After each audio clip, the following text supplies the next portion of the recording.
Быйыл Татарстан Конституциясына 30 ел тула. Документ Югары Совет сессиясында кабул ителгәннән соң республика үсеше өчен яңа мөмкинлекләр ачылды. Шушы көннәрдә Татарстан Конституциясына 30 ел тулы үзеңне тикшерү дип исемләнгән конкурс старт алды. Һәр татарстанлы сайтка кирип тест сорауларына җавап бирә ала. Отныне в Республике Татарстан 6 ноября будет отмечаться как День Конституции Республики Татарстан в соответствии с нашим решением. Әлеге хроника кадрлары парламент диварларында озын-зак килештерү процедураларыннан соң халык депутатларының күпчелек тавышы белән кабул ителгән 30 ел элек булган вакыйгаларны кабат искә төшерә. Еллар узган саен төп документ белән яшь буын, мәктәп укучылары да кызыксына, сыйныф сәгатьләре, викториналар һәм парламент дәресләре уза. Хәзер һәр кеше үзен республика конституциясе нормаларын белүгә онлайн тест ярдәмендә тикшерә алачак.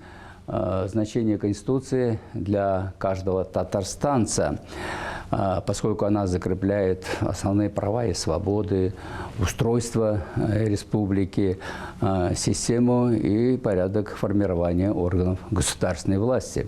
Шакир Яхудин зур стажлы депутат һәм юрист. Ул республиканың хәзерге конституциясын эшләүчеләрнең берседә. Тест биремнәрен төзүдә ул да катнашты. Профильле комитет башлыгы әлегә үз хокукларыңны һәм бурычларыңны белү берәүгә дә комачауламады дип саный.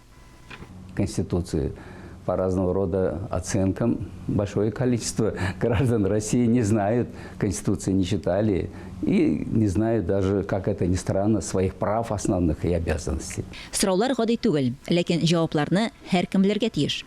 Татарстанның төп вәкаләтләре, конституцион төзелеш нигезләре, төп норматив документлар һәм дәүләт хакимияте төзелеше. Үзеңне тикшерү өчен сайтта теркәлергә һәм тест сорауларына 10 минут эчендә җавап бирергә кирәк. Бу бер генә тапкыр эшләнергә мөмкин. Җавапларның дөрестлеге турындагы мәгълүмат һәм сертификат шәхси электрон почтага җибәреләчәк. Бу эш 1 ноябрьгә кадәр дәвам итә. Оештыручылар иң күп балл җыйган катнашучыларны билгеләп үтәргә дә җыена. Шулпан Амири, Дмитрий Второв, Альберт Сафиуллин, Татарстан яңалыклары.